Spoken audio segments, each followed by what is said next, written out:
Welcome to Authentic Health Fridays on the Jason Wright Show. This segment empowers you to reclaim control over your well-being and live a life aligned with your body's natural design. I am thrilled to guide you through insightful conversations and practical advice, all geared towards helping you achieve the vibrant and balanced life you deserve. In this dynamic series, we have the privilege of tapping into the expertise of a true visionary in the field of health and wellness. Dr. Gus Vickery, the founder of Authentic Health, located in the scenic heart of Asheville, North Carolina, is more than just a renowned author and speaker. He's a beacon of wisdom in the world of precision medicine and integrated health. Each episode, Dr. Vickery will be your trusted companion on a journey to unlock the secrets of authentic health. Drawing from his extensive knowledge and expertise, he'll share invaluable tools, tips, and information to guide you in understanding your body's unique needs and embracing the principles of precision medicine.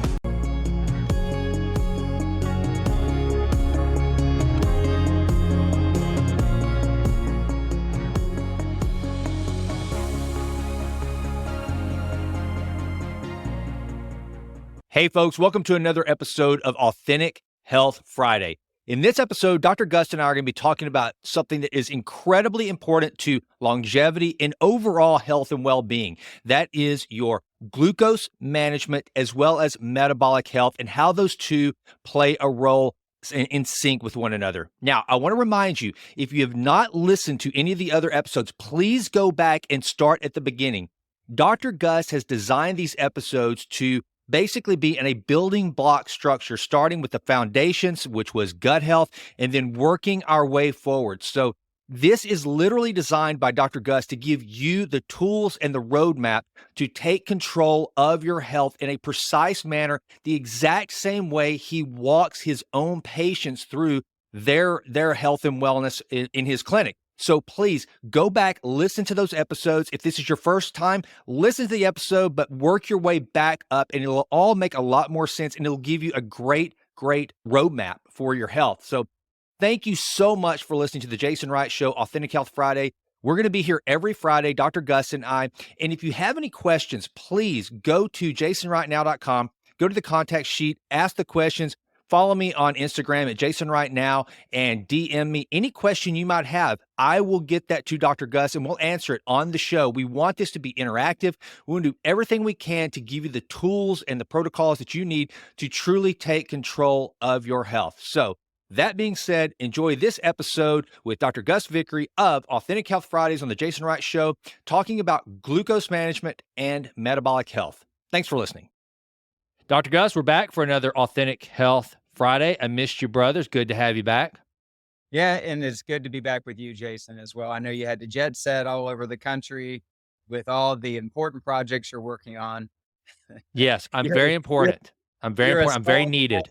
Yeah, you're a sought after man. It's I do what I can. I want to be there for those who need me. That's what I do. It was a lot of fun, though. I got to go out to your old stomping grounds near Vinings. Actually went through Vinings and got to hang out with Rylan for one of my business meetings I had out in Atlanta, GA, which was fun.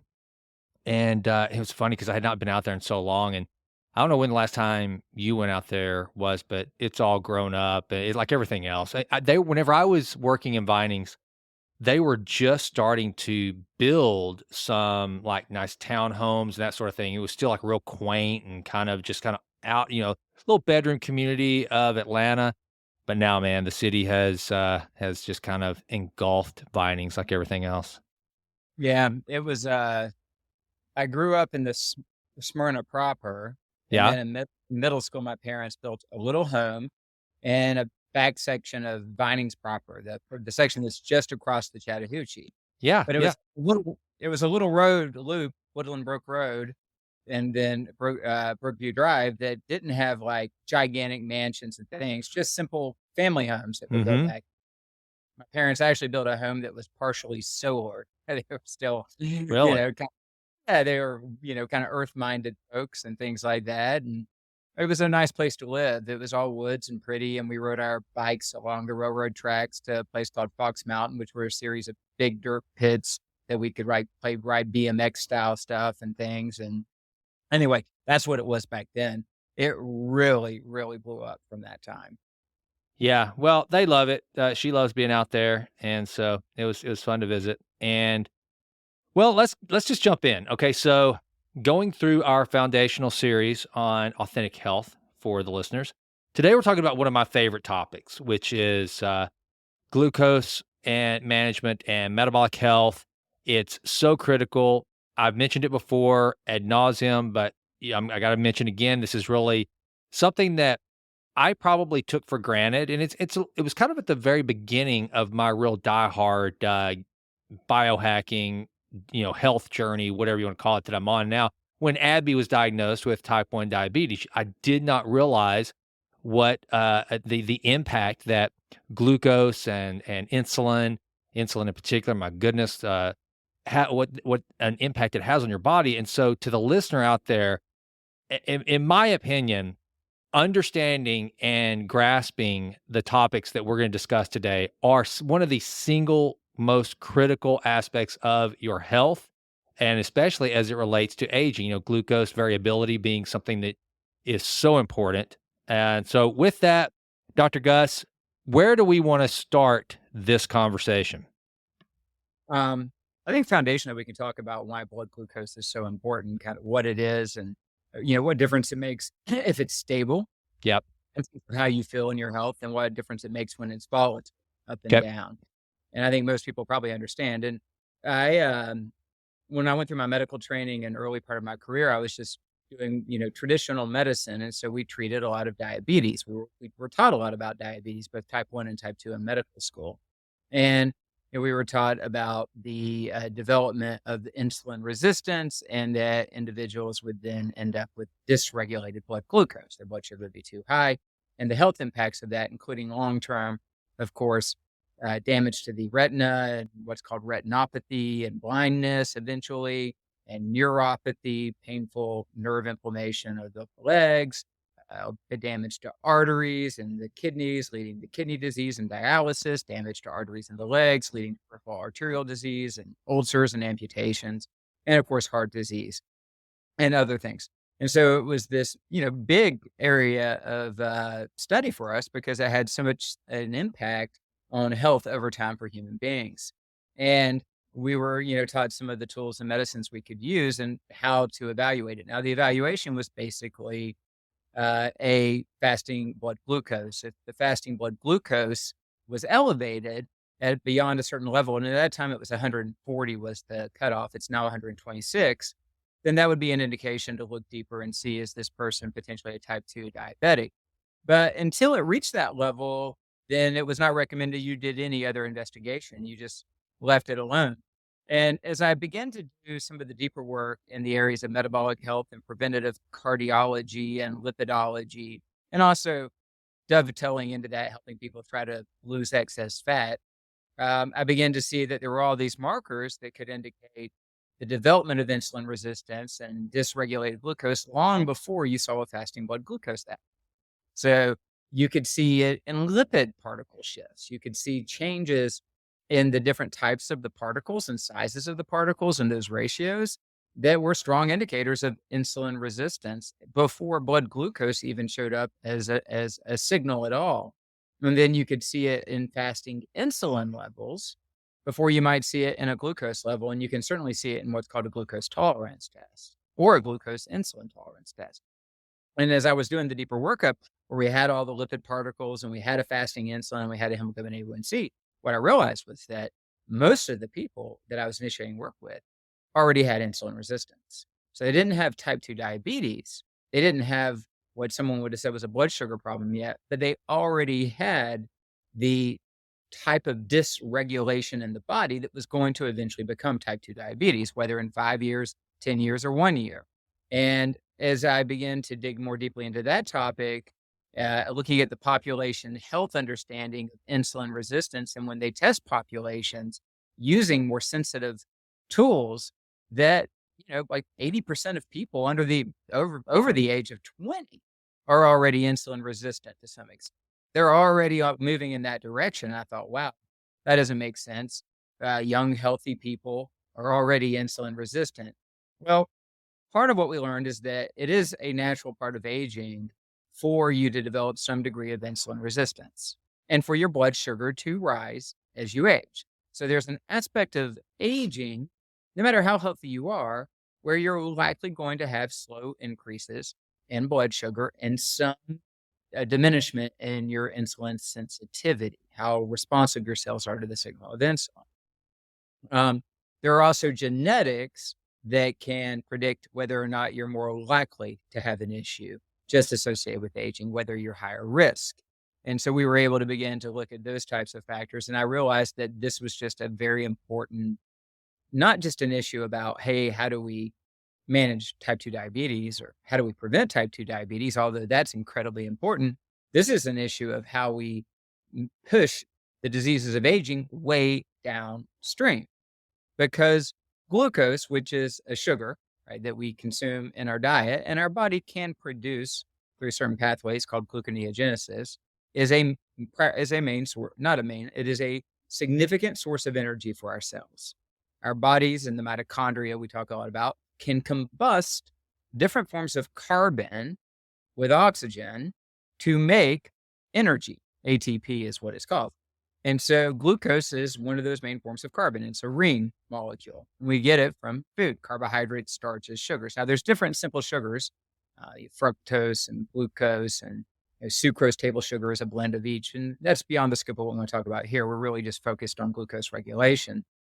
But nonetheless, anytime we consume foods that have starches, whether that's cereals, grains, pastas, breads, potatoes, any form of starch whatsoever, rice, even beans, they have starch, or sugars, fruits, or, sugar added foods, or pure sugar foods, or whatever, fruit juice, sugar sweetened beverages, sugar is moved into our gut and absorbed into our bloodstream. And our body is designed to detect that and then secrete a hormone, insulin, which is the orchestrator. It goes out the conductor to see to it that cells recognize that there are nutrients available in the bloodstream, and we should open and take them up. Because for the most part, with a little bit of exception, you don't just have the fatty acid or the glucose or whatever just diffuse straight across the membrane of the cell. You bring it in via transport. And so glucose is actively transported into the cell where it can be used as a source of energy. Now, ideally in a human system, when you receive a glucose load from any form of food or beverage, your body would rapidly clear that from your bloodstream. So your blood sugar might go from resting at 70 and it might rise to 110, but it's already then being brought back down underneath 100 pretty quickly. And that's critical because when blood glucose spikes, when it starts going really above, some say 120, but certainly above 140, that higher level of glucose begins to damage structures. It does it in multiple ways, but one of the main ones is called glycation. The glucose itself will bind to things like proteins and enzymes and fatty acids, and it begins to structurally change those things and damage those, and they can become pro-inflammatory or mutagenic. Glucose at higher levels will actively damage the lining of your artery, the endothelium, and its protective glycocalyx, and that's why higher glucose exposures over time are associated with an increase in arterial disease. The higher glucose is damaging. It's also damaging to neurons. And so this repeated exposure to high glucose levels, even in brief periods, is very damaging to our body over time. And so we have a system in place to see to it that it doesn't happen. But as we're aging, the system doesn't work as well. And our modern diets have so much more sugar and starch that are in unnatural forms, meaning almost pre-digested. They don't contain the level of fiber and protein where we used to have to chew it up thoroughly and pre-digest it with enzymes that break down starch in our saliva, break it down into smaller components, get it down into the stomach, have the stomach working it over, and then slowly getting that absorption into the body. Instead, now it's like we're mainlining it. It's just dropping into the gut and dropping into the bloodstream, and you end up with the blood glucose going up to 150 or 160, which is very common in my patients who don't have diabetes when we do a continuous glucose monitor. And then it might take an hour to clear, but that entire hour, they're damaging their body. And if that happens multiple times a day, every day, year after year, you can imagine what the additive effect over time on arterial disease, damage to other structures in the body, the potential risk of a dementing disease, immune system dysfunction, all the same things we keep talking about. So it's critical that we understand this impact of glucose on our system, that we have systems in place to regulate it, how different ways that those systems can kind of misfire, so to speak, not function well, which can predispose us to having higher blood sugar, and what we can do begin to do to bring that under control. Generally speaking, barring the insults to the pancreas like type 1 diabetes or extreme age and an ancestral diet, we didn't have this problem. We didn't have this exposure to high frequency eating with high carb, low fiber foods and sugar added foods that has put so much stress on this system that now the average 20-year-old has some degree of insulin resistance already, even at that young age.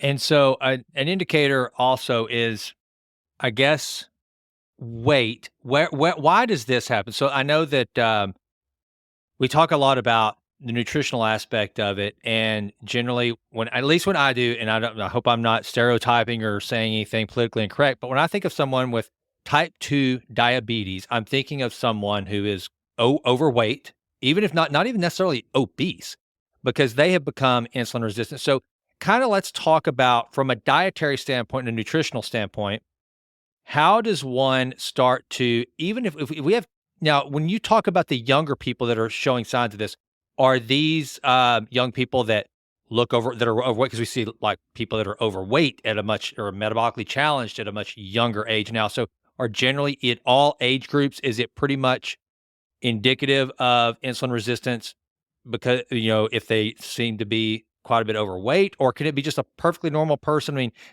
what is that? How do you start to kind of measure on your own, just eyeball it yourself after listening to this podcast and go, oh my goodness, I might be insulin resistant? How does that factor? Yeah, so for some people, it can be associated with excess body fat, and it can be part of the problem, and also the excess body fat can be creating the problem too. So it's all kind of intertwined. The actual one of the studies that I'm referencing that was done at Cornell University on young college students was using the more sophisticated method of insulin glucose tolerance testing, was done on lean college students. So these were individuals that were not overweight. Now, the one commonality was they were sedentary based on their initial surveys for the research. Right? That was one of the qualifiers.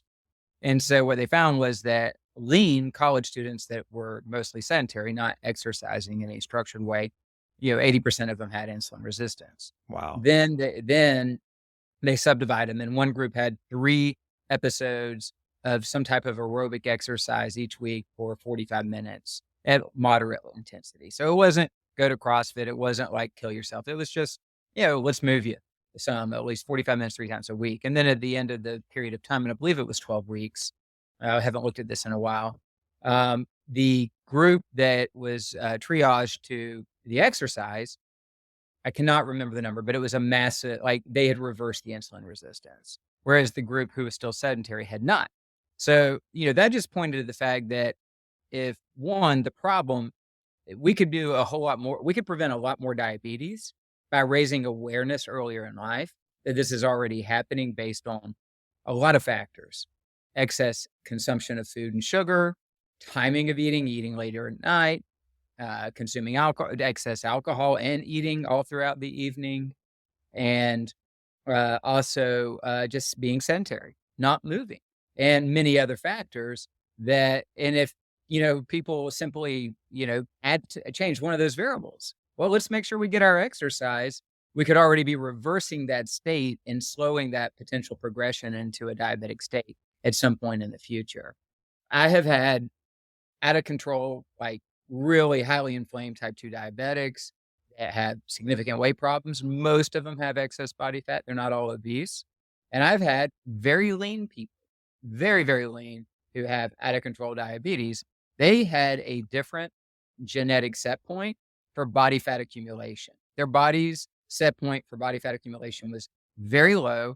It wasn't that they were eating healthy. It wasn't that they were doing all the right things. They were eating poor quality foods. They were eating at the wrong times. They were probably overeating a lot of the time. Their body was just dumping and catabolizing the energy. They were, fidgeting, high energy, kind of manic source of folks, but yet their blood data showed terrible, terrible insulin resistance and blood glucose dysregulation. But most people who have that problem will likely have excess body fat, especially the visceral fat tucked into the abdominal and thoracic cavities around the organs. All right. So can I take from that if I find myself in, I go and my A1C is pretty high, and high is now anything over 5, is that right? No, no. What would be considered ranges of normal A1C would be up to 5.6. Okay. I think about when you're getting to 5.5, 5.6, that's at least borderline problematic. Yeah. Okay. I'd want to get it lower. I wouldn't want to hang around that edge. Pre-diabetic is 5.7 to 6.4. If you're 6.5 or above, you're really diabetic at that point. And Okay. so these different cutoffs. And so, and by the way, an A1C is a very helpful metric. But it's a 90-day average. So if you're, getting it, 2 weeks after you started a low sugar diet and it was high before, you're not going to see a whole lot of change yet. You really need to wait a few months to measure change. And the other thing is that this isn't something you need to think too much about, but it can be impacted by how much hemoglobin you have in your bloodstream. So if you, for some reason, start producing a lot more hemoglobin, some people that happens when they go onto testosterone therapy, because you're measuring the glycation of the hemoglobin that's associated with the red blood cells. So suddenly you have a whole lot more hemoglobin. That might bring it down. If you're a little anemic or borderline, or you just get blood, that can affect it too. So those are just nuances to make sure that if your doctor tells you your hemoglobin A1C appears borderline, make sure they've looked at your blood count as well, and that it's not based on just a shift in that particular thing. It's a little more complicated than just the straight up metric, but most of the time in regular healthy people, the metric will be representative of their average blood glucose over the last 90 days. Okay. So I go and it's creeping up. My physician tells me, hey, you got to do something. So does that mean that obviously I probably need to change my diet, but would you suggest that if I go and, I mean, this is going to sound like kind of Captain Obvious, but if one of your patients walks in and their hemoglobin A1C is to the point where you're troubled by the number, are you going to tell them, all right, you've got to get moving. You got to get moving. And if you're, is that one of the things that you're going to go to have them move first or change their diet first? Or do you kind of put a holistic plan together? I mean, kind of look at those tiny habits because this could be a completely life-changing situation, especially for a lot of the average Americans now. It's a double whammy. They're eating horrible, processed foods full of sugar and all that crap. And they're in a car all the time. Maybe not by any fault. Maybe they commute and they go home and they sit. So they're sedentary. They're eating bad things. So I got to try one thing to start, kind of ratcheting this back. Where do I start first, Gus? It's a great question. So the answer, of course, is for what I want to do is option 3, tiny habits. Let's examine your approach to eating. What are you eating? When are you eating it? How much are you eating? Snacking, and let's see what's the lowest hanging fruit there. Yeah. And then most commonly it's let's not stop snacking after dinner. If we can do that's one of the most important things that people can do. And then we're going to look at their movement. All right. Can we get you walking? Can we get you weight training? What's the first thing? And we're going to look at it in tiny little habits and create change. But to the other question you asked, if they said to me, I can only change one thing right now, I'll either start an exercise program and I'll do it, or I'll begin to create the dietary changes and I'll do that. But I will not do both at the same time. My answer up until a couple of years ago would have been, well, then let's change your diet and just move around more. But now that answer is definitely different. My answer will be, let's get you moving. We have so much data now that supports the exercise, especially the different types of exercise, which we'll be doing plenty of discussions around that. But increased overall physical activity, everything from walking to higher intensity intervals to some weight training to anything we can get them doing, including things like yoga that might be more intense. That is going to do a lot more across the whole spectrum of health improvement than simply improving your nutrition. You've got to do both in the end.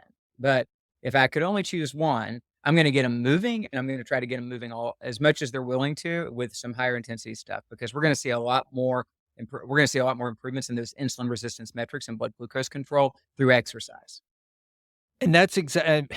Honestly, I didn't know what you were going to say, but that just seems to be the overwhelming evidence of better health is movement first. And so, I guess my question to that would be, again, perfect world. This is like just the most teachable, trainable patient that you've ever had. Are you gonna? And they say, I will do any exercise that you ask me to, Gus. Are you gonna have them start doing resistance training, cardio, walking? If you can pick from your buffet of movements, where do they start as it relates to targeting glucose management? Yeah. So, by the way, I actually have that patient. His name is Jason Wright.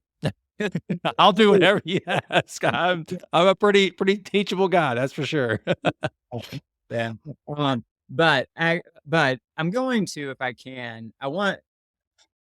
it's hard to say this because one, just overall movement, period, is so important. Standing more than you sit, moving around, stretching, using your body, fidgeting a little bit, tapping your feet, just more movement has so much yield. It burns a lot of calories. It increases metabolic rate. You use more blood glucose. You feel better. And I definitely just want them to move more. And most people can figure out how to pattern that in. Most people can at least do two things. One, just move more. You're watching television in the evening with your wife, stand up and walk around the living room a little bit while you do it, or do some stretches. Most people will start doing that and find that they feel so much better, and then it becomes a habit. But if I'm going to get them into the structured exercise piece, which I'm going to, then I want them doing something to activate their muscles, because the muscle tissue is the biggest glucose sink in the body. The more activated muscle we have and the more we're using it, the more we're burning through glucose, basically burning through the glucose stored in the muscles, the muscle glycogen.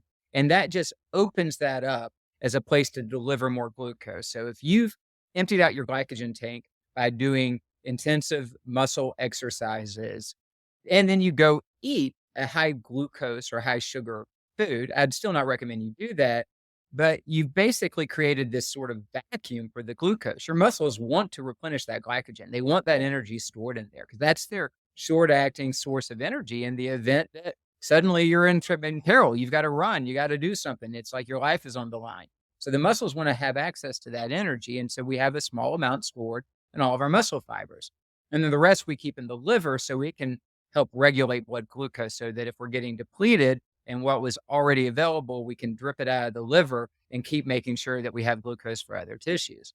So when you activate and train muscles and you dump the glycogen out of your muscles to some extent, what will happen is the glucose that comes into your body, you will just, the insulin gets produced, the muscles listen, and you just basically open up those cells and you just pour that stuff in.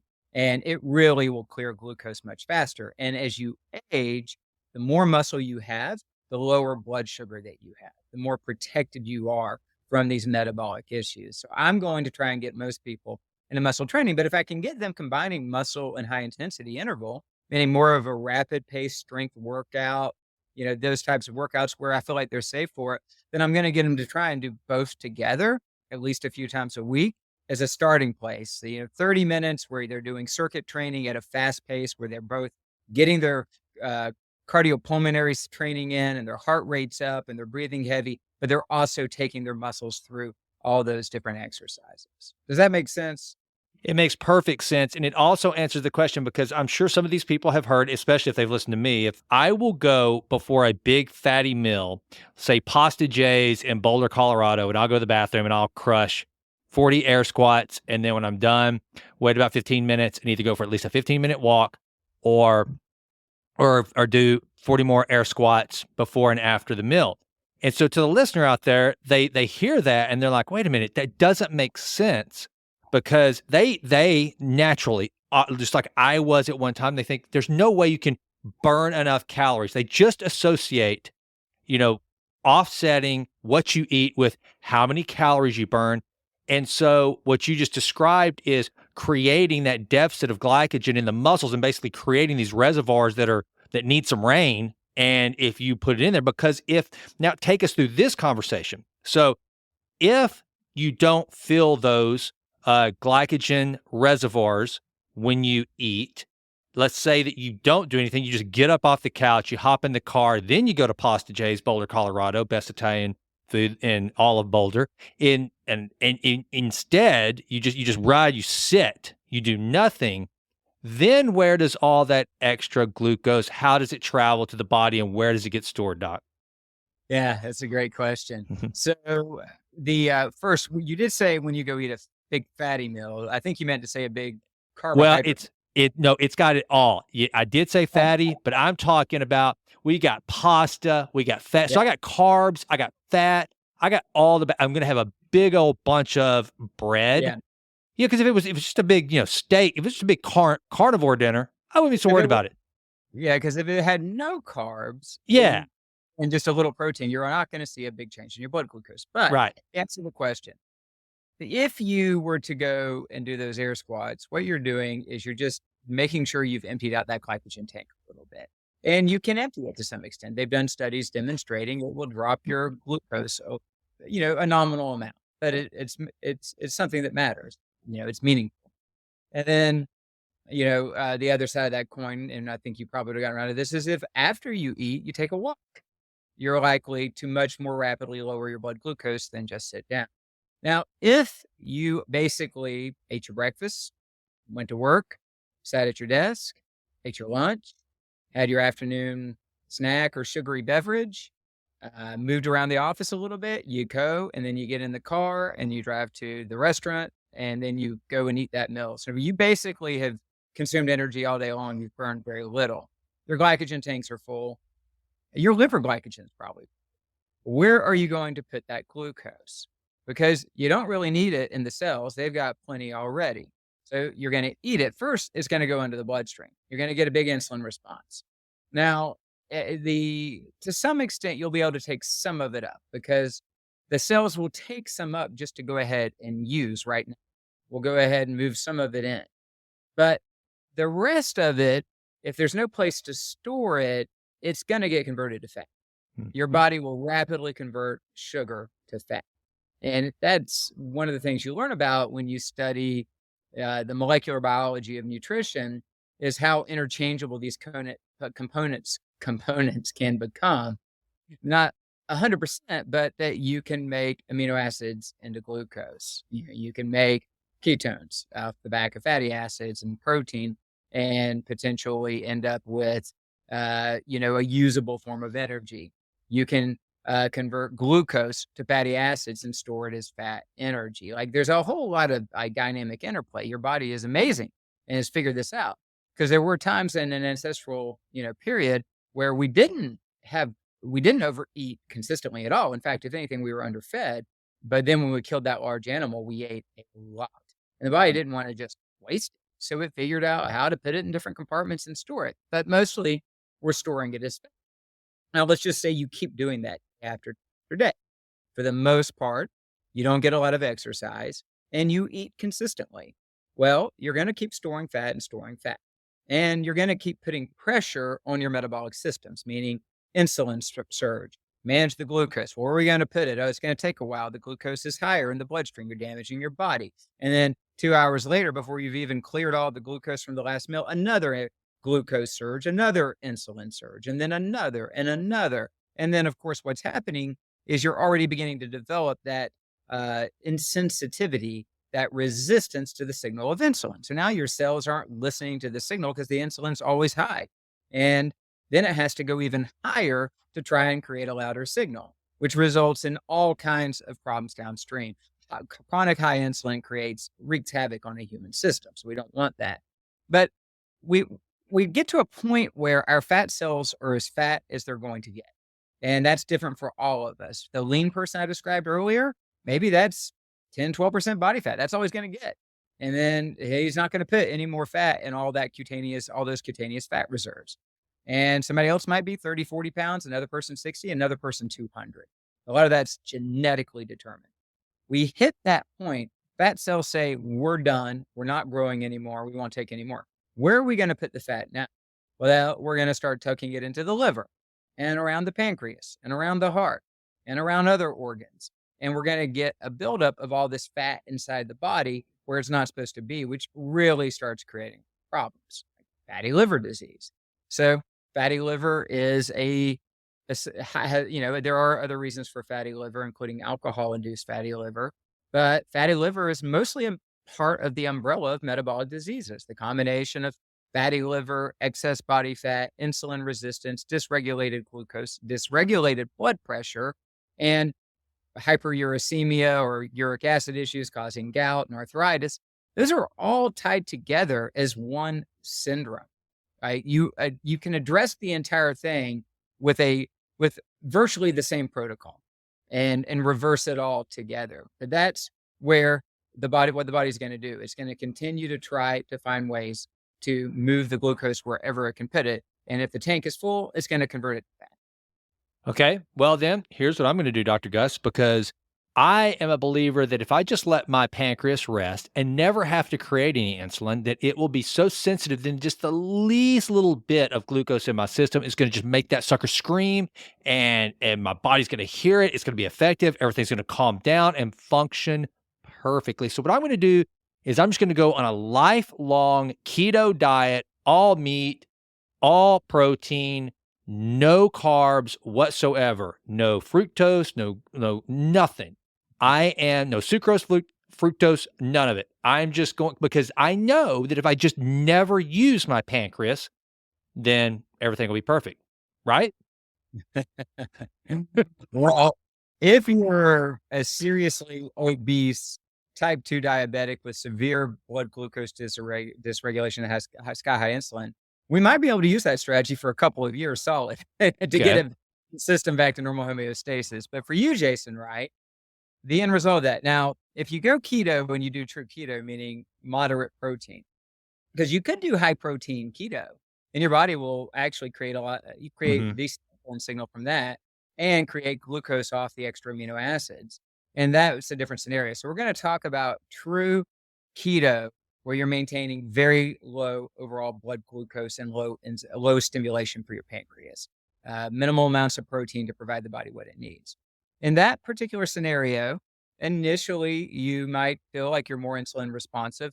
You might improve metabolic flexibility if you're not already metabolically flexible, meaning your body's ability just to switch energy sources and switch between all its different tools and allow you to seamlessly move from this to that or the other, which is wonderful. We should all strive to have that. But eventually what's going to happen is you're going to get low insulin. You're going to have this low insulin signal. And people think, great, I'd have patients who would come in and their insulin would be 1 or 2, and they'd be like, hey, look, that's awesome. I have low insulin, because they're listening to all keto podcasts, with many of which are excellent, with great information. I'm not criticizing them. And they would, they're trying to address the problem of inappropriately high insulin, because the medical range on your test might say if it's under 20, it's normal. And it's 16, it's like, no, that's high insulin.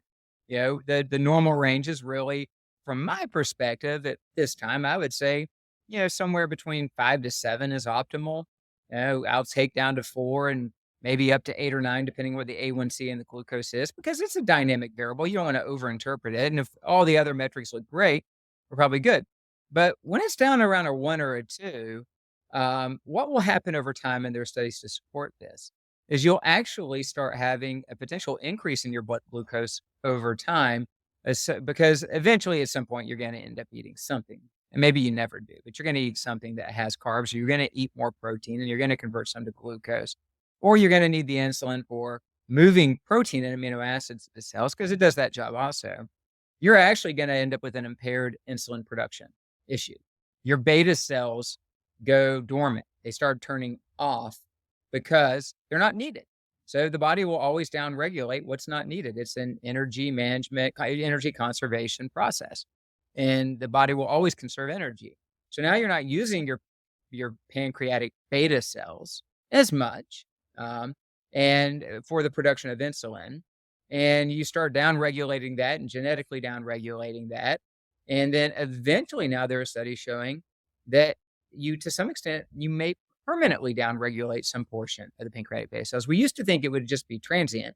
And of course, if you start reintroducing carbs, you may have to be careful at first because you may not be able to produce the insulin to manage those carb loads, and you could get high blood sugar, even though you are not coming from it from this long-standing insulin resistance standpoint. You're just now not producing enough insulin. But now, it turned out, depending on how long you've taken this, you may have permanently turned off some of those beta cells, and you may have permanently impaired your ability to produce insulin when needed. Now, the other case where I see this is individuals who aren't consuming enough protein, i.e., almost everybody I see at intake, and who don't have insulin resistance and are very, clean with their diet, and they're doing longer intermittent fasting, and they'll have this very low fasting insulin signal. And when I explain to them the issue and we go through it, it turns out really my main focus for them is the protein and building up muscle. And we'll often commonly see that their hormones aren't optimal, like thyroid conversion of T4 to T3 is not optimal. Maybe testosterone's a little down-regulated. Growth hormone's not optimal. And when we just get them eating more protein, which does create an insulin signal, really eating maybe more food and protein, maybe some complex carb, and they repeat their blood work, their fasting insulin is now in the normal range, not high. Their A1Cs are better than they were. Actually, they've dropped a little, and those hormone levels have improved. So it's about that balance, which is your point. We can end up with blood glucose dysregulation from either side of that equation. One is we're not responding to insulin well because we've been making too much of it all the time, and we may have high insulin already. The other is we end up with the actual insulin-producing cells in the pancreas underperforming, which is also an issue of aging that can really impact blood glucose as we're getting older. So we want to be right there in the middle where the system's working as it's supposed to in balance, which typically means that we're going to be eating adequate protein, plenty of protein, and that unless we have specific medical reasons, we're going to continue to include some forms of healthy, complex, natural carbohydrates in our diet. So it sounds to me like the best I can do is exercise and eat more balanced, just be cognizant of balancing out the protein, the carbohydrates, and then not overdoing it with the crappy refined sugars. And instead of just going extreme one way or the other, that's kind of what I'm hearing. I mean, if we really did just get rid of all the highly processed foods and the foods were organic, non-GMO, natural, not covered in toxicants and poisons, which also disrupt the system as well. Right. And if we could just do that and then get used to seasoning food properly and preparing it where it's still tasty and chewing it thoroughly and eating mindfully. Yeah, we fix all these problems. Yeah. And then we don't have to run from any one particular food group, right? We're good to go. That's the fix for everybody. It also does the same job that Ozempic does with regulating appetite and turning off the inappropriate, inadequate satiety signals and overconsumption and all that kind of stuff. It fixes the whole thing if we'll just do that. So it's interesting that you mentioned Ozempic because, I heard here, I guess it was a couple of weeks ago, because I want to talk about some supplementation for glucose regulation, which you can't talk about now without talking about berberine or berberine, however people want to say it. And that I've even heard it called the poor man's Ozempic. So what is this supplement? What is it doing? And is it something that is it a waste of money? Is it or can it be beneficial? Not establishing a patient doctor relationship right now, Dr. Gus. I'm just asking about how whatever the disclaimers are we need to make to not get ourselves in trouble. I just want to know about this particular supplement. Yeah, I'm a big fan of berberine or dihydroberberine, depending on your tolerance. Berberine is a botanical compound molecule. It has a number of potential health benefits. One, it has gut antimicrobial effects. So for some people who have overgrowth of, kind of bad guy commensal bacteria or pathogens, sometimes berberine in combination with other natural antimicrobials can aid in pruning those bad guys back. So it has that potential. Same time, the main side effects to berberine are actual gut side effects. Some people notice gastrointestinal intolerances, diarrhea, abdominal discomfort, nausea. Now, the other form, dihydroberberine, which has already been metabolized into a form that is actually more absorbable. It's something that the gut biome does with berberine itself, can reduce those side effects and possibly have increased potency as an option if you don't tolerate regular berberine. And what berberine ends up doing is a number of potential beneficial things, but I don't think you need it all the time if you're a healthy person. One, it has that gut antimicrobial impact, which might be helpful for a person depending on their gut biome. Two, it's a fasting mimetic, meaning it kind of mimics the fasting state because it's an activator of the AMPK genetic pathway, which is sort of the catabolic fasting autophagy genetic pathway, as opposed to the mTOR pathway that, we're kind of going back and forth in those states. Now, that doesn't mean you eat a bunch of food multiple times a day and take berberine, that suddenly will give you the equivalent of a fasting state. Please don't understand that. That's not the point. But it does help to counterbalance a little bit, and it can really complement people using intermittent fasting, using berberine in conjunction with intermittent fasting as a way of trying to get more activity into that MK pathway and potentiating some of those benefits of fasting states a little bit more. There's not a lot of great data to support this, but it might have some, appetite impacts, meaning maybe you become less hungry. Maybe that's due to improvements in glucose disposal, how you're utilizing glucose in your body and getting it into your cells. I don't know. I haven't seen much in the way of that in terms of people really noting that it's very helpful for appetite control the way Ozempic is. But the other thing that it has the ability to do is lower blood glucose when you eat. And so it can improve the ability to get the glucose into the cells where they need to go. And that can be quite powerful depending on the individual and how they're absorbing it. So I've had individuals who have a hemoglobin 1C of 6.8, and they're getting postprandial glucoses of 170, 180. So they're type 2 diabetic. Is considered not optimal control. I consider that pretty severe, but it's not considered severe in the diabetic space. But we want to get this completely reversed. And so there would be an option to add a medication like metformin, which is a great medication and is very popular in the longevity circles for various reasons. Studies are mixed on whether it's a great longevity drug or not. And there's a real question if it is it primarily because of the impact on insulin resistance and glucose disposal? And then we can look at some of the genetics for metformin and predict whether you're likely to be a good responder or not, and whether or not you're likely to get side effects. So we can use that to personalize it. They're not perfect, but they're helpful. But, some of these individuals would start metformin. Their genetics would suggest they're not a great responder to metformin, and their blood sugar didn't really change meaningfully with metformin. But then we could take them off of metformin and put them on berberine and have them dosing it, at the proper dose, anywhere from 500 to 1,000 milligrams, depending on the brand you're using and, how concentrated it is, pre-meal. And they would end up having notable drops in postprandial blood glucose, post-eating blood sugar. So you can use it sometimes as a first stage treatment in patients who are developing either prediabetes or diabetes to lower blood glucose. You can use it if you don't have blood glucose dysregulation as a way of enhancing fasting and amplifying AMPK and potentially improving the ability to catabolize fat and lose weight. So there's a lot of potential tools. None of those statements have been evaluated by the FDA, by the way. Okay. Just so you know, I'm not making any claims that there have been, double-blinded controlled studies and past the FDA that where berberine could be used for those reasons. I'm just telling you that's what we've seen it useful for. And there's a lot of data to suggest it could be useful for those reasons. So I'm a big fan of berberine or dihydroberberine, especially in individuals who have prediabetes or diabetes. And honestly, in healthy people who periodically want to amplify the impacts of, intermittent fasting when they're going to do that, and using it for, say, pulse doses, maybe 4 or 6 weeks, and then come off of it for a couple of months and then do it again. Yeah, that's what I've used it for is, and I think I have noticed, it's been so long since I ate breakfast on a regular basis. But that's what I do is I generally 2 times I'll take it. Either one, if I'm going to a meal that I think is gonna be really carb heavy, I will take some berberine before I go have that meal.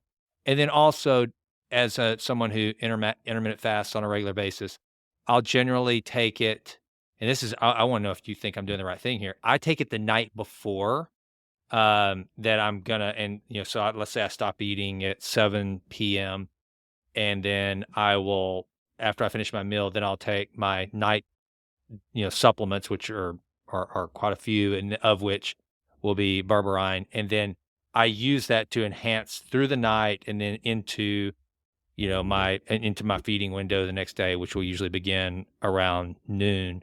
Does that make sense? Am I Right. doing the right Yeah, it thing? makes a lot of sense. It actually makes a lot of sense to use it as part of your evening repertoire unless it causes gastrointestinal issues, Yeah. obviously. Yeah. So Which there's a wait, I got a there's question about that, Gus. yeah. So I was complaining to you a couple weeks ago about upper GI, something like I have not had any form of reflux or anything like that in so long. It used to be a regular problem of mine because I didn't pay attention to my gut. I didn't do all these. Now it's just almost unheard of for me to have reflux or anything yet. I don't get heartburn or reflux necessarily. I get the reflux that's extremely painful, goes into my chest and feels like, the heart attack symptoms really bad. And I'm trying to isolate it to, I haven't like added any supplements. I haven't added anything, but do you think it could be, I did just get a new type. I think I switched to, maybe it's Thorns berberine. I think it's a new one. Do you think it could be the berberine I know I could probably list out everything. I mean, is that one It's of the gut? it's not the typical thing that I would Okay. anticipate, say, reflux, but Okay. it's possible because anytime you're putting supplements and botanicals into your stomach, you could end up, possibly creating a reflux situation by just putting things into your stomach at a time where you're close to bedtime. Are you talking about it's close to bedtime and you lay down and it happens? Or are you talking about you're sitting around after dinner and it happens? After dinner. I mean, I've taken, that's what I need to really pay attention to because I'm wondering if it was on nights that I took it before dinner, thinking it was gonna be a pretty carb-heavy meal, and then it's very rare, but just now I'm so sensitive to just any malfunction in my body, any sort of discomfort, I'm very sensitive to it, and that's one that because I worry so much about my gut health, I just can't figure out what's causing that, so I was wondering Well, if it might. I'm really curious because as you know from our discussions on the gut health reports, which you'll be getting, typically to the 40s and 50s, we see substantial reductions in digestive function, just Mhm. in healthy people, right? Just Right. part of aging. And that's usually where, if we'll add digestive enzymes when you're eating more food, you'll Mhm. digest more better and reduce reflux symptoms. So we end up not needing to suppress stomach acid, but actually support gastric function and pancreatic exocrine function, the digestive enzyme portion. So it could be something to do with just simply he's never gonna be getting older, he's never gonna go to 50, Mm-mm. but nonetheless, he did go to 48, and the average 48-year-old will have some reduction in digestive function, no matter how healthy. And to some extent, with the way that you, manage your diet and don't eat a lot and, things like that, that can impact it too. But I think that's the better side of the equation to be on. You and I both agreement on that or in agreement on that. And it can just be happenstance, right? Yeah. It can just be that you put food into your stomach and you weren't thinking about the moment that you actually bent over to grab cotton and pick them up. Right. And you actually just simply put a lot of pressure on your esophageal sphincter and you went, "Burp," and you push Yeah. some stuff in there, right? Like, so sometimes it's just when it's just kind of rare, intermittent, I'm like, that's just part of life. Yeah. Okay. Okay. I mean, it usually will happen whenever I've had like more to eat than normal. But sometimes, I mean, it wasn't here recently, it happened like right after I had finished the Green Monster. I could not isolate any logical reason why it would be happening. I don't think I was very anxious, which I know sometimes that can, Mhm. cause it. But anyway, so all right. Well, I don't want to make this. The thing is you're very, very busy. If you've picked up the pace of your eating and are eating faster, that can definitely cause it. So if you were Yeah. really busy that day and you slammed down that green monster because you hadn't had time to eat and you Yeah. moved on to the next thing, you'll absolutely set yourself up for reflux when you do that. Yeah. Yeah. So it could definitely be that. And then one Okay. other question though, is it heartburn that feels like a heart attack, or is it a brief period of like just intense gripping pain in the chest? Intense gripping pain in my chest that slowly comes on, gets worse and worse and worse, and eventually it'll subside. How long But does it take? how long does it take for it to come and then finally go away? I'd say altogether half hour. Okay, so that's more like reflux because sometimes you just get esophageal spasm, Yeah. which is that like real intense knotting up in the Oh, yeah, chest. yeah, yeah. No, I've had that before, but no. Yeah, And yeah, that can be a different thing altogether. yeah. No, it's just and it just pisses me off because I am not supposed to have Well, anything malfunction. No. you know, I was in medical school. Shame to admit it, but this is the truth. And I was young. I was coming out of a different stage of my life. I still smoked cigarettes. I drank beer at night, not every night because we were too busy to do that. And we ate terrible, terrible, terrible food, pizza, fast food. And I didn't know anything about nutrition. And we were stressed and working all the time. Sure. So I started developing heartburn all the time. I'd take Tums and stuff like that. And then that's in the era where the proton pump inhibitors had come out as prescription only, Yeah. Prilosec and then Mhm. Nexium. And, technically we weren't supposed to. We were able to get samples of them. They were prescriptive there, but we weren't. And they would knock your heartburn out. That's why they advertised them like they Yeah. did. And I ended up like, oh, that's given me relief. Now, what I needed to do was quit smoking, uh, drink less beer less often, and start eating better foods and not be so stressed, right? And I wouldn't have had a heartburn problem. Yep. Well, it just became an easy solution. Now I finished med school, I go to residency, I get married, I have kids. I'm no longer like drinking a lot of alcohol. I did quit smoking. Nonetheless, I'm still just running like crazy and also having to eat fast and I haven't learned nutrition. So I'm still getting the heartburn. And the easy thing to do is just keep taking proton pump inhibitors until I learned over time what proton pump inhibitors can do to you. And I saw the patients who went from 1 a day to 2 a day to 2 a day plus 2 Pepsid a day. And then they're still getting reflux and they're going back and getting scoped and there's atrophy of their stomach. And it's like, oh my gosh. And I realized I got to get off this stuff. And I weaned off of it. That was like you. I mean, you didn't go through that probably, but for me, that was a long time ago. I mean, Mhm. it's been 13, 14 years since I've ever taken a proton pump inhibitor or anything like that. And like you, I have a lot of pride around. I don't have, now that I do the right things for my body, I don't have those issues. Nonetheless, 4, maybe 5 times a year, I get heartburn. Yeah. You Yeah. get it. It's Yeah. usually when I've been eating enough consistently. Yeah. I mean, it just stays this raw burning sensation, and I know that's bad for my esophagus. I Mhm. know it's not good for me, and it's uncomfortable. All I do is just mix baking soda and water and drink it, and that'll take care of it. I may have to do it a couple of times over 4 hours, and that takes care of and buffers it. But, that's a rare thing for me, but I'll still get that occasionally. And I just like to use the baking soda and water solution because that's not bad for you in any way, shape. So I want to talk about that as it relates back to glucose management because I will say that you made me think about something that it does come on whenever I've done my longer fast. Like the other day, I was right at hour 24, and that's whenever I had my Green Monster. And for those who haven't been listening along, Green Monster is my homemade signature protein bowl of mush that I eat almost daily. And so I had not had anything to eat, and I have been pushing my fasts a little further, Mhm. and I've noticed that. So and I also will take a handful of, my supplements with the Green Monsters. I'm piling a lot of stuff into my stomach at once. That's probably what it Yeah, is. so that's a known potential symptom that can develop as you increase fasting. In fact, I wrote about it in my book Okay. and my guide to how to start intermittent fasting and said, here are the things to watch for, which include hydration and electrolytes. You may get more reflux. If you Okay. do, may try to use like baking soda first and see, because eventually it'll get better. But fasting will definitely potentially increase reflux symptoms.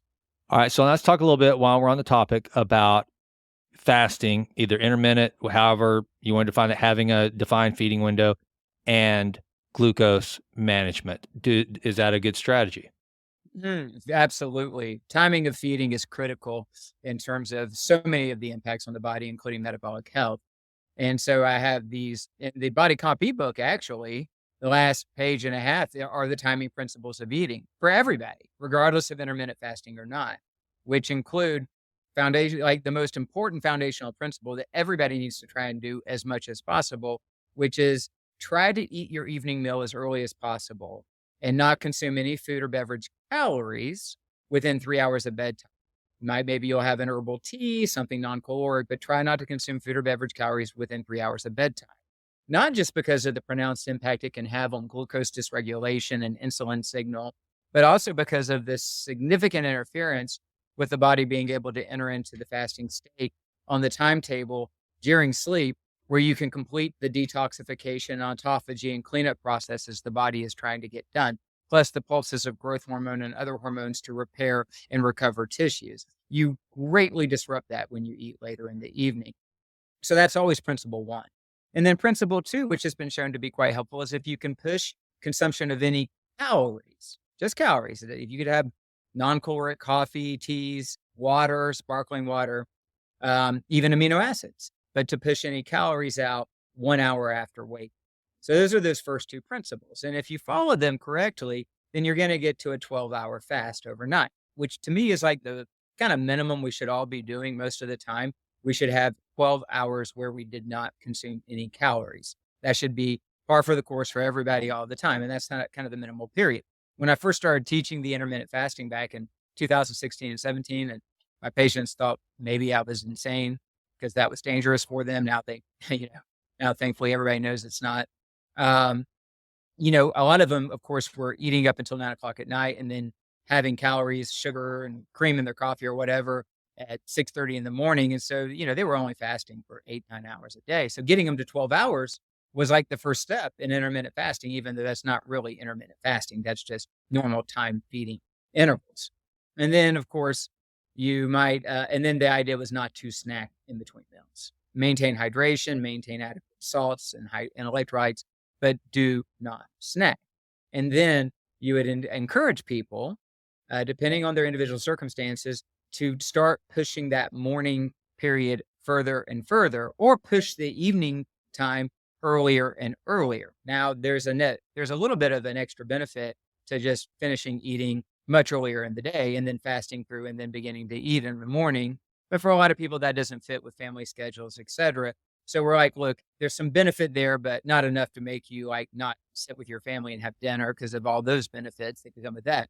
But you could push it from either side, but to try to get people to a 14-hour and then a 16-hour, and in some cases an 18-hour.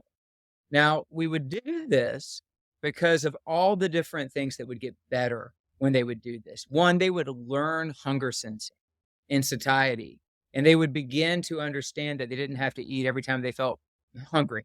There were a lot of other things going on, and they begin to get some mastery or some control over how they approached food itself. Two, the longer they did it, the more that they, instead of like eating a big portion, because if they fast too long, they get really hungry and ravenous, and then they overfeed, and that becomes a detriment. And that's been shown in the studies. But if they do this slowly and measurably over time, you don't eat as much when you do eat because you get full faster. Your satiety regulation is improved. Blood sugar comes down. Insulin levels come down. Inflammation comes down. People lose weight a lot easier. Many times they'll just start losing some weight. It'll usually plateau, but they'll get some amount of weight loss just from intermittent fasting. And then, of course, their body is detoxing better and there's more autophagy and there's all these other health benefits. Now, that said, unless somebody's got to lose an enormous amount of weight, there were pitfalls to that, and that they push it too far and they just rely on the fasting. Well, then they're not getting enough protein, which is why we emphasize those amino acids, especially if you're going to do this, because if you compromise protein, then you're going to compromise a lot of other aspects of your health. And eventually you're just going to get really hungry and you're going to stop losing weight and you're going to lose muscle and run into challenges. Also, the individuals that were going to vigorously exercise, they were going to go to a CrossFit gym for an hour, 6 days a week, or they played a sport.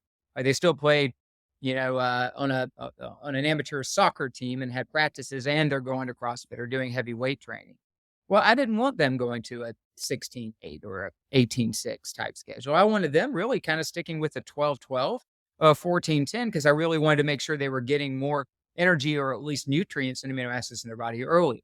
So there's a lot of ways to do it. Now, on the other hand, the other side of it is if you have blood glucose dysregulation and you're on medications to maintain blood glucose control, and you just start pushing a fasting window, you could get into low blood glucose. And that can be dangerous and certainly at the least uncomfortable, and then cause reflexive eating of high sugary foods and things like that.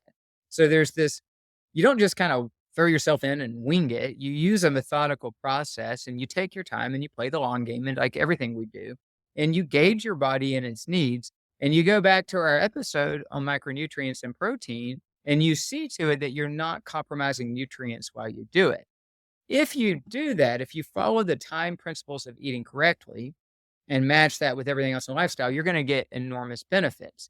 You may choose to add intermittent fasting, meaning shorten your feeding window to 6 or 8 hours only, or you may not choose to. You can get there either way if you're following the principles that we teach. But for individuals who are not going to change their food selection, they're just they're not going to be able to do that yet. The person we talked about earlier, well, I might do one thing for my diet and one thing for exercise. Well, and that's it. And it's got to be the minimal. Well, we're going to get them walking and we're going to get them intermittent fasting, because those two things alone are going to move the needle a good bit for them. Awesome. All right. So as we wrap this up, I think it'd be kind of fun to do something like because we talked a little bit about the biohacking with like my squats before and after, or doing the walk. So let's take on a couple of like just biohacks that are out there in the podcast world or wherever this stuff lives on social media that is supposed to help with glucose and metabolic management, in particular glucose management. I want you to answer absolutely do that, or do it if you want to, or you're wasting your time. Those will be the kind of the categories. All right.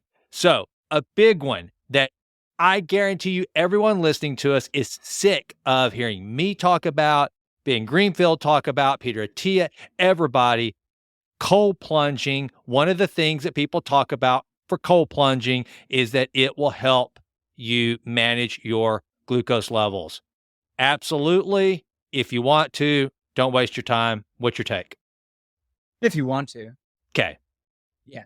So in other words, that should not, like, if I say I am determined to manage my glucose level, so therefore I have to go invest in an $8,000 regulated cold plunge, I'm wrong. No. I've got a lot of other more powerful things for you to do that are going to be more meaningful. But if you're actually interested in all the other benefits of cold plunges, then sure, why not? But no, that's not going to be top of my list. Okay. Another one is sleep. I've heard that if you can manage and maintain really good, healthy sleep, which is something we've talked about quite a bit together on the podcast and off the podcast, sleep, managing and perfecting my sleep as best I can as a means of managing my glucose levels. Yes, no. That's a rhetorical. Yeah. Yes, and yes, absolutely, and always, not for just glucose, which it has a powerful impact on, but for every aspect of your health and your spiritual life. And one of the reasons why I want to bring that up is because I don't want people to think that when we're talking about metabolic health and glucose management, that you got to make all these crazy changes. Go to sleep. Just go get some really good sleep. Yep, that's it. Sleep and obviously breathing and those factors. Go ahead, continue your list. Infrared. So red light therapy, be it a blanket, be it a sauna. Does this help? So a sauna has a lot of health benefits and potential metabolic benefits. During the period of stress of the sauna, most people would observe their blood glucose goes up, not down, but they may have a reflexive lower blood sugar after. Sauna is one of my top things for a lot of different reasons for health. It's not going to be the first thing on my list for blood glucose regulation, though. Okay. And this isn't so much to manage, but the level of importance. A lot of the gurus and experts are all wearing continuous glucose monitors now. Abby has one. She's a type 1 diabetic, but now you see a lot of just guys like you and I wearing them to really monitor. What do you think? Absolutely. If you're willing to do it. And I was glad you brought it up, because I was going to say, if you want a tool, because you're not going to get a bunch of tests or anything right now, get a continuous glucose monitor. Usually, there are some companies that'll sell them without a prescription. They're a little more expensive. Or if your doctor's helpful, they may just write you one cash pay, and you can use GoodRx and buy a Libra system for like $80 for a month or something like that, possibly less. A continuous glucose monitor is absolutely one of the single best tools to understand many different variables around your health. Not just glucose, because glucose teaches you a lot about stress, exercise, sleep, how you breathe, all these different factors. So we've talked about this before. If all we had was glucose and heart rate variability, we could probably program optimal health for the rest of our lives if we pay attention to those two variables.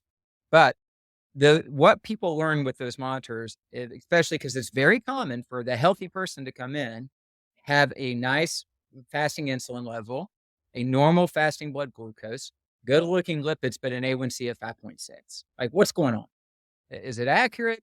And then they start monitoring their glucose with a CBG.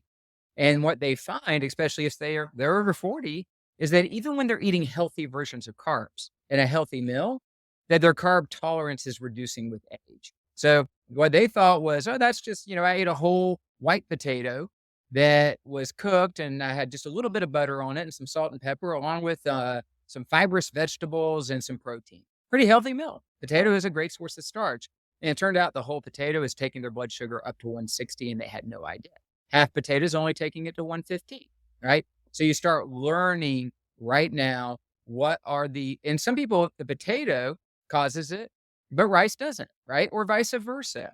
And so you just learn your specific carb tolerance to maintaining proper glucose and which carbs are more problematic for you. I love it. You can absolutely solve the puzzle by just following that method. Okay.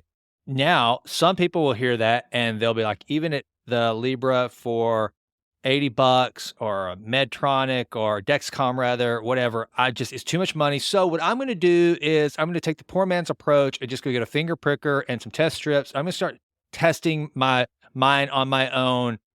Is waste my time? No, You could do. not at all. You're just going to have Yep. to take a lot of readings. And by the time you use all those test strips and Lancets, you're going to have spent more than you would have spent on the continuous glucose monitor because you're going to need to check your glucose possibly pre-meal, 30 minutes after you eat, 60 minutes after you eat, 90 minutes after you eat, 2 hours after you eat every single, you just are far better off. Just go with the continuous, make the one-time investment. Typically for somebody who doesn't have problematic, like serious problems with glucose regulation, within 2 weeks, they know. They've figured it out. They were like, okay, I get it. So, and almost always everybody will figure out quickly that that Hawaiian bread that they sell that you could put like little sandwiches on, well, doesn't matter how good your system is, it will cause a glucose spike every single time. It's so good though. I haven't had any of that Royal Hawaiian. You know what it's called?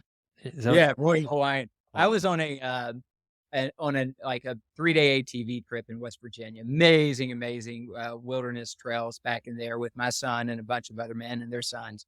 And this was all day long grinding with four-wheelers, ATVs, pulling them out of the bushes and it wasn't just sitting in pushing a gas pedal, right? It was physical work. And we weren't stopping to eat. And I hadn't eaten that morning. So I had fasted all day. I was lean and healthy at that point in time. And we burned 1,000, 1,200 calories. And I had on a continuous glucose monitor. And my blood sugar at that time is like 68, which is not hypoglycemic. I eat 2 miniature sandwiches on Hawaiian rolls with some turkey, some cheese, that one of my friends had. I eat those 2 little sandwiches, and within 30 or 45 minutes, my glucose went up to 180.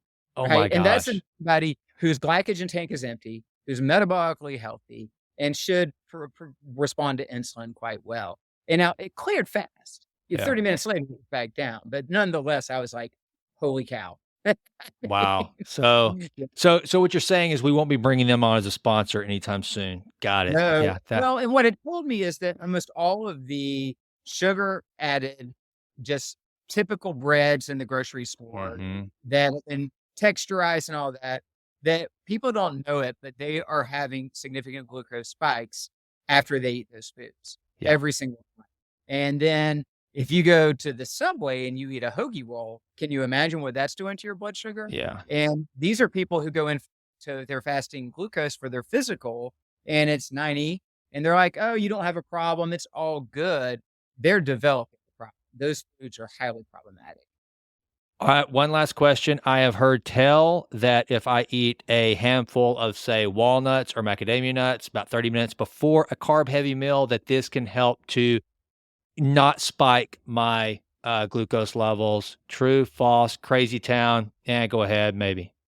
Tiny. Okay. Meaning the fiber and the fats that you put into your gut theoretically could impact the glucose absorption curve. You might not absorb it as quick, but I think that's a lot of trouble to go to, and it's a lot of excess calories if you're trying to maintain a low-calorie diet. My preference is you just use proper meal sequencing. If you're going to eat some form of starch, eat protein and fiber first. That's what's going to slow down the gastric emptying, slow down the movement of everything into your gut. And that's, again, with the glucose monitor, a great experiment you can run is maybe rice is your favorite food and you want to eat rice. And it turns out, man, I get glucose spikes with rice. Well, play with the time, mix more protein and fiber in and see what happens. Have protein and fiber to some extent first, then start mixing in your rice and see what happens. And a lot of times people can see very meaningful shifts in that blood glucose distribution curve, blood range when they just simply change that timing of how they eat. So, all right. So here's what I've got. Get moving. As it relates to managing your glucose levels, folks, get moving. If you're willing to exercise, push some heavy objects, do some weightlifting, just drain those glycogen tanks of your muscles, make some room to put that stuff. Don't eat within 3 hours of going to bed. Try to stop eating 3 hours before you go to bed, and then give yourself an hour after you wake up before you consume any calories whatsoever. Balance your meals. Don't stay in a perpetual state of ketosis unless you're metabolically challenged. You really got a lot of weight. You got to try to get off. You can use a keto diet for a little while. It's good. But just as a long-term solution, your pancreas, like so much of the rest of your body, it's a use it or lose it, or your body will at least just say, hey, you're not using it. Okay, fine. Then we're going to go put that energy somewhere else. Or if you're doing it for, say, a neurodegenerative condition or cancer or something like that, for that period of time that you're managing. Okay. If you can, if you have the means and you're willing to get a continuous glucose monitor to see where you are and to test the foods and the cool thing about that, and what I love hearing you say, and I've heard this as well, like oatmeal, which is supposed to be pretty low on the glycemic index, it spikes Abby's, her glucose levels big time. So that's just something she found out. You can customize your diet to, if you're willing to do that. And if you're not willing to spend the money, you can go get the regular manual version, but you're probably going to spend the same amount in the long run, and you have a lot more finger pricks. I know that. Get good sleep. That never changes. Always get good sleep. Eat whole foods, either foods that once walked on 4 legs or grew from a tree or grew out of the ground, grew out of some dirt, with it organic at any time you can. What else am I missing here as far as the things we talked about? Yeah, getting outdoors, natural light. Yep. Yes, that's a long conversation, but spiritual health, stress mitigation, relaxing, not, all these different things. And some of these are the high performer who's not stressed per se, but who's just constantly going after it. They're going after it in business and in fitness, and they're waking up and they're doing a cold plunge, and then they're hitting the gym, and then they're doing a sauna, and then they're going, and then they're chasing it down, down the That's tiger. crazy talk. I don't know anyone like that. Yeah. Right. And so these individuals are like really healthy and driven, and they look great, but they're actually potentially developing blood glucose issues because they're running so much adrenaline and cortisol through their system all the time. So stress mitigation, maintaining a healthy body weight for you, proper breath. The list, everything that impacts health.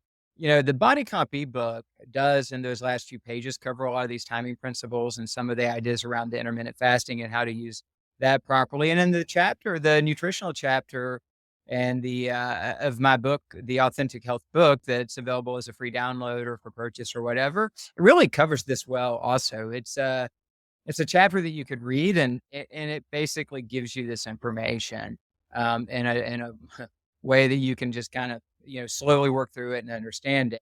But the movement, and the sleep, the timing of how you eat, and the quality of the foods, those are the big ones always. Awesome. Well, and by the way, I'll put a link to, if somebody wants to download the ebook, again in these show notes. And I keep my copy on my desk at all times. It's become just kind of like a quick reference, folks. Not just because Gus and I are really good friends. Great book, easy to understand. All the principles are there. And it's always good to go back to it. If you have questions on different things, on how to get good sleep, he's mentioned several times breath work. What does that mean? How do you start a breath work practice? How do you, what are these things that you can do to move the needle on these areas of health? It's a great resource for that. So I think we've covered it, Gus. Did I miss anything? No, it's just, we did this in the earlier portions of these podcasts because of how critically important this is. If somebody were to say, hey, well, what are the top 4 or 5 variables to really get, taken care of for healthy aging. Everybody is going to have maintain stable blood glucose levels, not high, not low, like a nice tight what we call glycemic variability is going to be on everybody's top 4 list. Yeah. Right. And so it's critical. And so this is really, really important. And I think the best way to figure yourself out is go get that continuous glucose monitor and see what your system's showing you. And if your doctor will do it for you and just say you'll be willing to pay the cash rate for it, consider at the next blood draw saying, I don't want just a fasting glucose. I want a fasting insulin and a hemoglobin A1C. I want to look at that a little bit more carefully. There you go. And that's something too that, you know what, I know we've gone through our reports. I don't think it might be good to kind of educate people on here is what a blood report should, like if you just go for a basic physical, like I just did at Hope, I go every year. Here are the things you want to make sure that are on there, and here are the questions you want to ask. I know because we've gone through the ones that you look at, but to me, I was so, and I still am to a certain degree, I'm ignorant about going in, getting my blood work, because most physicians, again, and we've said this before, and I'm not knocking a lot of family practice physicians, but as long as you're within the suggested range, they may never even tell you anything unless you know your what your cholesterol levels are out of whack or something like that. They may just go, "Oh, you're within range," and okay. And so I think it might be important to. I had thought we could do that when we go through your blood work. Perfect. Do a separate episode, but I thought that would be the perfect time to say, we're going to go through all of your data together. Like one episode will be like big picture integration. What can we learn about Jason from this? But one episode I thought would be, now let's use Jason's data as a way of doing a deep dive into blood work and everything that we can learn about these different systems from it. And here's what you would get on an insurance-based physical. These are the few things you would get, and this is what you can learn. Here's what an expanded panel looks like, and here's why we look at these things. Perfect. I love it. All right. Well, that's another wrap, folks, for another Authentic Health Friday. The feedback that we've been getting on these, we're so grateful for. Please keep listening. Send your questions. We will cover any topic that you want to related to health and wellness, but until something changes, we're going to just keep on with Gus, just kind of building the blocks of health and wellness. And we hope you find these beneficial, and we're going to keep coming at you. So thanks so much for listening. Dr. Gus, thanks as always, brother. Thank you, Jason. And thank you, audience, for your time and attention. We consider it a privilege for sure. Absolutely. Hey, thank you so much for listening to the show. It means more to me than you can possibly imagine. And if you enjoyed it, please consider going out to Apple and leaving us a 5-star rating. That would mean the world to me. Also, follow me on Insta at Jason Wright Now. And don't forget, download the Vitruvian Lab app. I mean it. I want to be your personal peak performance trainer. I want to help you improve always and always. Lastly, check out my newsletter, the Vitruvian Letter. You can subscribe at jasonwrightnow.com. And until we meet again, please continue to endeavor to improve always in all ways. I'm out.